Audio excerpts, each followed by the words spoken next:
de sa visite à Goma, Maman Olive Lembe Kabila a dit « Joseph Kabila est notre David, notre roi David. » Roi David, pas celui, les prédécesseurs, celui qui a commencé. Nous allons certainement essayer d'analyser cette courte phrase avec un philosophe ou un penseur, un libre penseur, Monsieur René. Bienvenue. Bienvenue. Merci beaucoup. Voilà, Monsieur René Moukamba. Oui. Soyez les bienvenus. Vous avez suivi cette analyse de Maman Olive Lembe Kabila. Oui. Est-ce qu'il est dit parce que c'est son époux ou il est dit parce qu'elle est convaincue dans cette phrase? D'accord. Je crois que ce n'est pas parce que c'est son époux qu'elle a dit ça. Parce que moi, depuis quand je suis là, le président Kabila ne me connaît pas. Je le connais parce que c'est un président, il est président. Maman Olive ne me connaît pas. Mais moi, je suis là pour dire que Maman Olive, ce qu'elle a dit tout haut, moi, je l'ai toujours pensé, mais tout bas. Comme elle a dit, j'ai saisi la balle au bon. Donc, pour soutenir ce que Maman Olive Lembe a dit, ce n'est pas que c'est pas ce son non. Je suis là pour démontrer moi aussi que Joseph Kabila, pour moi, c'est l'homme des situations difficiles. Des situations difficiles. Les situations difficiles. Qui a été à mesure d'apporter des solutions concrètes aux problèmes qui semblaient ne pas avoir de solution. C'est-à-dire quoi? Il connaît identifier l'ennemi de notre pays. Je vois beaucoup de gens passer à la télévision, les acteurs politiques. Mais à mon avis, le seul qui connaît le véritable ennemi de notre pays et qui l'a affronté à plusieurs reprises au risque de sa vie, c'est Joseph Kabila. C'est ce que je suis venu démontrer ici. Mais si vous me permettez, avant d'en arriver là, quelques mises au point. Premièrement, beaucoup de gens parlent de mouvement rebelle M23. Je crois que c'est une très mauvaise conception à notre défaveur. Il n'y a pas de M23. Lorsqu'ils font la guerre là-bas à l'Est, on exploite les minerais sous-sol congolais. Ça va au Rwanda. Est-ce que c'est le M23 qui en bénéficie? Pas du tout. Ce n'est pas le M23 qui en bénéficie. Il n'y a pas de M23. Il y a l'armée rwandaise. Quand on dit que le M23, vous voyez dernièrement les membres de l'ONU qui sont venus ici chez nous, qu'est-ce qu'ils ont dit? Ils nous ont renvoyés dos à dos avec le M23. Et en plus, ils n'ont même pas condamné le Rwanda. Pas du tout. Ils ne peuvent pas condamner le Rwanda. Ils ne peuvent pas condamner le Rwanda parce que le Rwanda, c'est ce que je suis venu démontrer ici. De deux. Kigali, c'est un simple instrument des impérialistes. Il faut qu'on le sache. Pourquoi on ne veut pas regarder la réalité en face? On cherche des solutions ailleurs alors que l'ennemi, c'est l'impérialisme occidental qui utilise aujourd'hui Paul Kagame du Rwanda. Je prends un exemple. Regardons un peu l'histoire. Est-ce que lorsqu'on avait tué Kimpavita, Kagame était là? Non. Lorsqu'on avait tué Kimbangu, est-ce que Kagame était là? Pas du tout. Patrice Emery Lumumba avec ses compagnons, on l'a tué. Est-ce que Kagame était là? Pas du tout. Laurent Désiré Kabila, est-ce que c'est Kagame qui l'a tué? Pas du tout. Parce que l'arme silencieuse qui a assassiné Laurent Désiré Kabila était venue des États-Unis d'Amérique, tout le monde le sait, du temps de Bill Clinton qui avait juré que avant la fin de son mandat, Laurent Désiré Kabila devait mourir. Alors pourquoi on s'acharne au petit Rwanda, on donne de la valeur à celui qui n'a pas de valeur? On a peur de l'ennemi. C'est pourquoi je dis que Joseph Kabila, c'est lui le roi David de la RDC. Parce qu'il n'a pas peur de Goliath. Goliath, c'est ce monstre tentaculaire qui n'a pas de visage. Les multinationales. Les multinationales. Joseph Kabila était contre ces gens. Joseph Kabila les a combattus. J'ai ici environ 9 points que j'ai relevés dans le parcours de Joseph Kabila. Troisième mise au point. Je suis désolé, peut-être tout le monde n'est pas d'avis, mais pour moi, l'État congolais à l'heure actuelle est dans l'incapacité de ramener la paix à l'Est. Pourquoi? Vous avez dit qu'il faut EAC. Les militaires EAC arrivent au Congo. Ils disent, nous, on ne va pas combattre. Nous, on va observer comment le Rwanda est en train de faire ses prouesses militaires. Et c'est ce qui se passe. Vous dites, non, il faut courir par-ci, par-là pour obtenir la condamnation du Rwanda. Seulement la condamnation. Mais le pape est venu ici. Est-ce qu'il a condamné le Rwanda? Pas du tout. Qu'est-ce que le pape a fait? On lui a présenté, c'est vraiment éloquent, on lui a présenté les armes blanches qu'utilisent les ennemis là-bas et les victimes. Et qu'est-ce que le pape dit? Réconciliation dans le Christ. À qui il a demandé la réconciliation? Aux victimes avec des bourreaux. Donc il n'y a pas eu de condamnation. On a échoué. Emmanuel Macron est venu se jouer des gens ici. Il dit que vous n'êtes pas incapable d'organiser votre pays depuis 94, patati patati, il a dit n'importe quoi. Alors que c'est lui qui a donné le prétexte au Rwanda d'entrer dans notre pays. C'est la France, avec derrière la France, toute cette racaille que vous appelez communauté internationale. Du temps de Mobutu, on a fait pression au régime Mobutu de laisser, ça, tout le monde connaît, laisser entrer cette armée là-bas. Depuis que cette armée est entrée ici, alors voilà le prétexte que tient Paul Kagame pour nous déstabiliser. Donc ça, ce n'était qu'une parenthèse pour répondre à cette colère de Macron. Dernier point, Kinshasa dit que moi je ne veux pas combattre Kigali. Mais pendant ce temps, le M23 a fait des progrès, des prouesses militaires. Il attaque, notre armée s'est mise seulement à dénoncer les violations des droits, les violations des accords. Vous voyez. Mais Kinshasa dit que moi je ne vais pas faire le combat. Ça signifie quoi? Ça signifie que la diplomatie congolaise a lamentablement échoué. Notre diplomatie a échoué. Ce n'est pas qu'elle n'est pas à la hauteur. Non, non, non, ce n'est pas ce que je dis. Elle a échoué parce qu'elle est mal orientée. Mal orientée, il fallait quoi? Vous faites le plaidoyer auprès de qui? De celui-là même qui se trouve être votre ennemi. Celui qui soutient le Rwanda, vous faites votre plaidoyer là-bas, ça ne va pas réussir. C'est pourquoi je suis en train de parler aujourd'hui de Joseph Kabila. Lui, il sait l'ennemi. Cette diplomatie, ça ne réussit pas. Pas parce que le ministre des Affaires étrangères, le président ne sont pas capables. Non, parce que on est en train de heurter le mur de l'Occident, de l'impérialisme occidental. C'est lui-là qui est en train de nous déstabiliser. C'est lui-là qui a tué nos leaders charismatiques depuis que nous sommes nés comme État. Alors c'est auprès de lui qu'on est en train de faire le plaidoyer de la République démocratique du Congo. On ne peut pas condamner le Rwanda, vous êtes en train de voir, parce que c'est eux qui sont derrière le Rwanda. Mais comment est-ce qu'on ne peut pas comprendre ça? Alors, c'est pourquoi je suis en train de soutenir ce message de Maman Olive Lembe. Le roi David, pour nous, c'est l'ex-président Joseph Kabila. Il est en train d'affronter qui? Le Goliath. C'est l'impérialisme occidental. Mais que veut l'ennemi? Qu'est-ce qu'il veut? Monsieur le journaliste, dernièrement, je venais de suivre le professeur Bakandeja. Il était en entretien avec votre collègue Kin 24. Il était en train de faire un commentaire sur le livre, un livre qu'il vient d'éditer. Alors, dans ce commentaire, voici ce qu'il a dit. Il a dit ceci, comme exemple. Depuis 1975,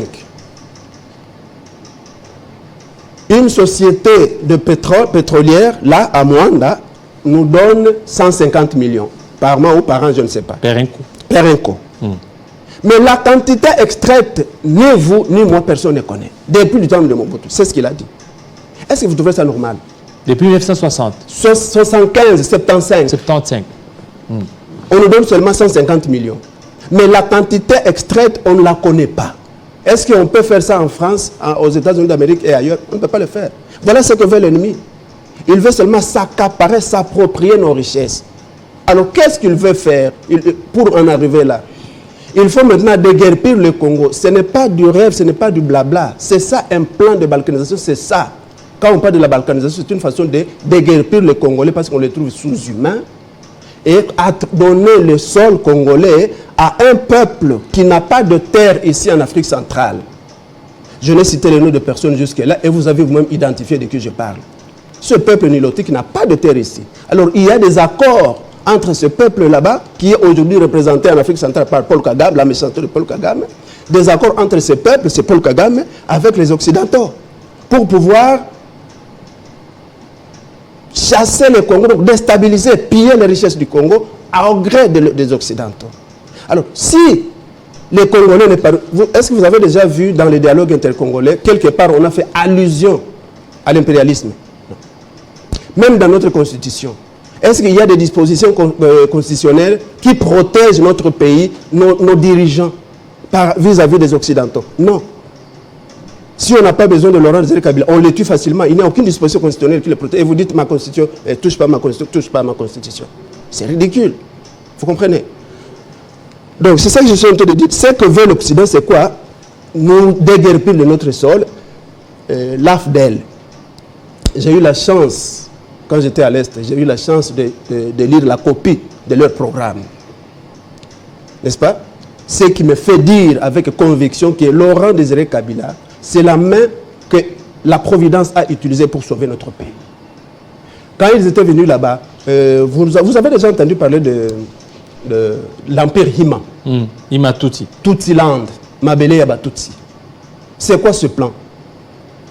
Il était en train de se réaliser lors de l'AFDL. Ni était Laurent Désiré Kabila, ce pays serait déjà au milieu de Batutsi. Donc il fallait venir à Kinshasa, exploiter le pays pendant 10 ans. On construit tout l'est du pays qui serait alors annexé au petit Rwanda, Burundi et Ouganda pour constituer Mabele Yaba Tutsi, le Tutsi-land. Et après 10 ans, on remet le reste du pays à quelques marionnettes que Paul Kagame aurait contrôlées comme il veut. Maintenant, le sous-sol, c'est pour les Occidentaux.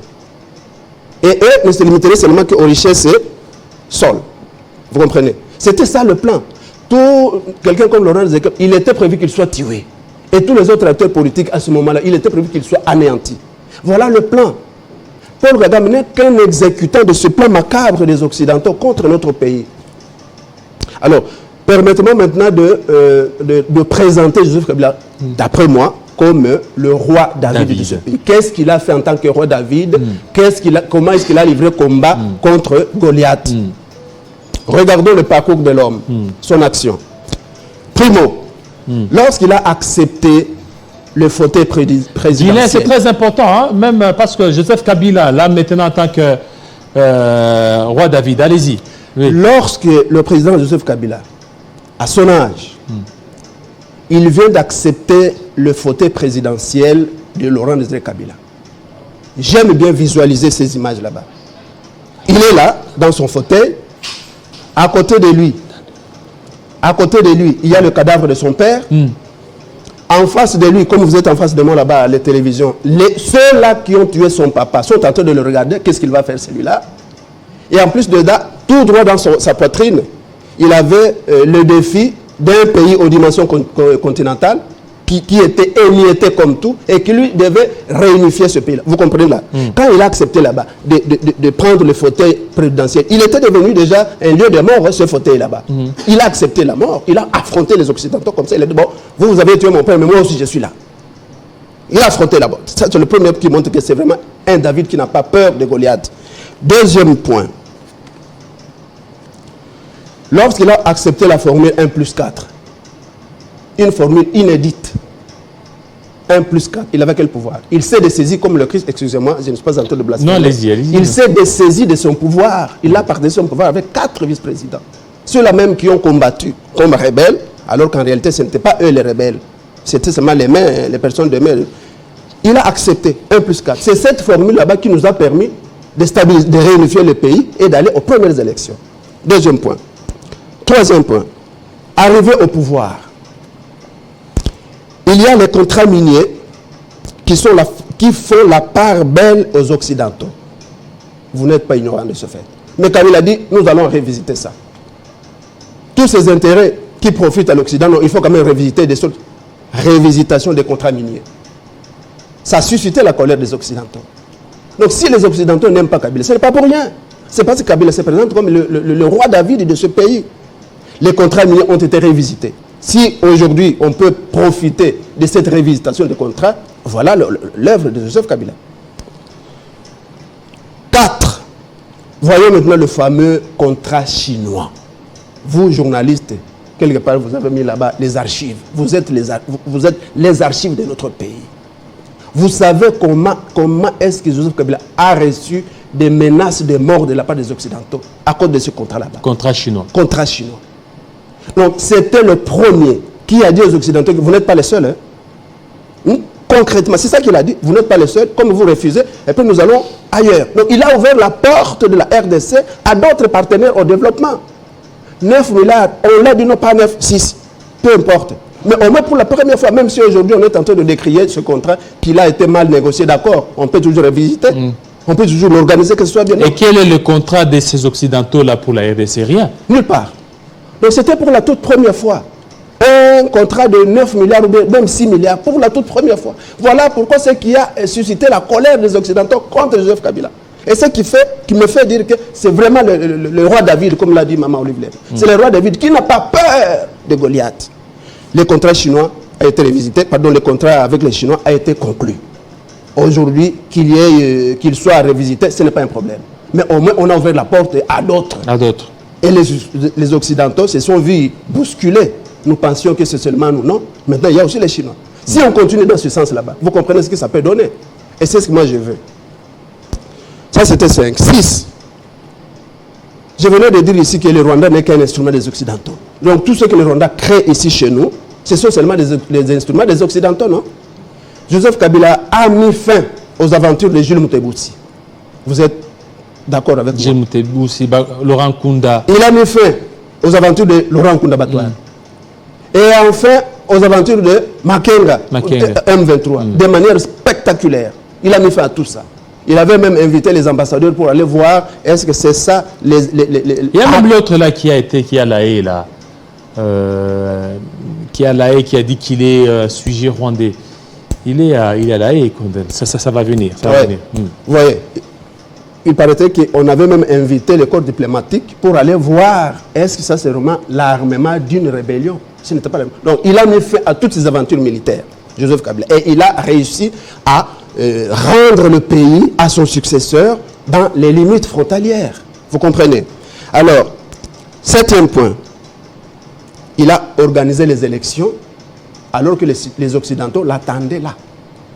Il voulait que ça puisse échouer, qu'il vienne nous demander l'argent. Il a dit, écoutez, il faut avoir ce courage. Restez avec votre argent. Non, il n'a rien, ils ne vont pas réussir à organiser les élections. Il a dit, avec les poches congolaises. Donc c'est un défi lancé aux Occidentaux. Avec l'argent du pays. Avec l'argent du pays. Aujourd'hui, je ne sais pas, j'ai entendu dire ici, Jean-Marie Kassamba avait reçu Kadima. Kadima avait dit, j'ai suivi, et tous les autres ont suivi, avait dit que depuis le mois d'octobre, il a commencé à compter octobre, novembre, décembre, janvier, février. Le 6e mois, c'était le mois de mars, qu'il n'y avait pas l'argent. Je ne sais pas la suite, je ne sais pas conclure sur le...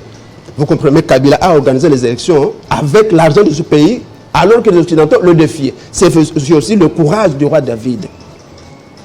Jamais Joseph Kabila n'a fait des tournées en Occident avant de se présenter aux élections présidentielles. Vous connaissez l'habitude ici. Il faut d'abord aller en Occident. Vous allez faire quoi? C'est moi le peuple congolais. La masse populaire, j'aime bien appeler masse populaire parce que nous ne sommes pas vraiment un peuple, pas du tout. C'est une grosse erreur à mon avis de nous appeler peuple. On n'a pas les caractéristiques d'un peuple. Donc, la masse populaire congolaise qui va voter pour vous, c'est moi. Mais vous me laissez ici, vous allez en Occident. Pourquoi faire? Solliciter de voix là-bas, en Occident. Pour aller contacter les Occidentaux, vous avez besoin. Alors, Kabila n'a pas fait ça. Il a encore défié les Occidentaux comme ça. Moi, je vais me présenter candidat présidentiel ici. Je n'ai pas besoin d'aller là-bas. C'est encore un défi. Donc, parce que quand vous allez là-bas, vous tendez la main aux Occidentaux. Ils vous soutiennent. Est-ce que la politique de votre pays sera indépendante? Pas du tout. Autre point. Il y a combien jusque-là? Maintenant, le dernier. Le dernier point, ok. Non, le dernier point sur ce que je suis en train de montrer, puis je vais donner une solution que moi je propose. Oui, pour terminer. Parce le que dernier là, point, c'est quoi? Merci beaucoup, Jocelyn et Guilain. Allez-y. Joseph Kabila a fait le Front commun, le FCC. Front commun pour... C'est-à-dire quoi? En réalité, je peux transformer ce front commun et garder la même signification. C'est un front commun contre l'impérialisme. C'est la même chose. Vous voyez? Alors, qu'est-ce que moi je propose comme solution? Ce que moi je propose comme solution, mon frère, à mon avis, c'est jouer carte sur table avec l'Occident. Tel que vous êtes là-bas, vous représentez l'Occident. Tel que je suis ici, l'État congolais.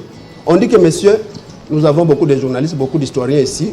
On essaie un peu de répertorier les éléments qui démontrent que c'est vous qui nous agressez depuis le temps avant l'indépendance.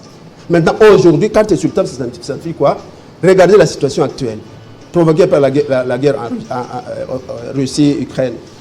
Donc, il n'y a plus seulement les Occidentaux, il y a aussi le BRICS. Aujourd'hui, nous sommes en train d'arracher notre droit à l'autodétermination. C'est fini avec cette histoire de nous imposer. Vous voulez être nos partenaires? D'accord. Vous ne voulez pas? Nous, c'est le BRICS. Que vous le vouliez ou pas, nous entrons chez les pays pour chercher notre protection. Notre protection. Permettez-moi Oui. de faire allusion à ce que Macron avait dit Oui, allez-y pour terminer. en critiquant les... Ah, donc, j'ai terminé. Alors, je termine avec ceci. Oui, pour terminer, parce que déjà, on doit se tenir debout. Fiston, on se tient déjà debout pour se dire ciao. Et puis, vous allez parler de votre dernier point. D'accord. Vraiment très, très important. On peut se tenir debout. Allez-y, voilà. Voilà. Alors, Ok. qu'est-ce que je suis en train de dire? Oui. Pour faire face aux Occidentaux, il faut un front commun. Et les gens dont Joseph Kabila a besoin pour faire un front commun, c'est qui? Ce sont les gens comme Ramazan Chadar. Pourquoi je dis ça? Et permettez-moi de citer les noms des autres. Où est Vital Kamer? Il était avec Joseph Kabila. Où est-ce qu'il est? On l'a séparé de Joseph Kabila. Où est Katumbi? On l'a séparé. Où est Matata Pogne? On l'a séparé. Mais Chadar est resté là. Donc c'est cette fidélité là-bas quand on comprend qu'est-ce que Kabila veut. Le combat de Kabila, c'est le combat des Congolais. Donc les gens comme Chadar et les autres pour constituer un front commun contre l'impérialisme. Et qu'est-ce que vous pouvez faire? Pour moi, c'est l'industrialisation de ce pays. L'industrialisation. Il ne faut pas aller chercher les industriels là-bas. Avec l'expertise locale, faites en sorte que nous puissions parler de l'industrialisation de notre pays. C'est ça le dernier point. Non, je ne sais pas s'il y a le temps, je mets le dernier Non, point. ça va, c'est fini. Ok, d'accord. Merci. Merci beaucoup à vous, monsieur. C'est moi qui vous remercie. Voilà, monsieur Hubert. René Mukamba. Voilà, René Mukamba, libre penseur, pour des points très importants. Merci, parce que pendant ces temps relevés, des points pareils, c'est pas donné à tout le monde. C'est pas donné à tout le monde. Merci, fidèles téléspectateurs, vous avez été nombreux. On a commencé avec vous depuis 7h, heure de Kinshasa, 8h, heure de l'Est de la RDC, et il est 11h. D'ici là, il sera 11h, 12h dans l'Est de la République démocratique du Congo. Alors, restez branchés sur Télé 50. Toutes les bonnes choses. Merci à vous, surtout fidèles téléspectateurs. À très bientôt.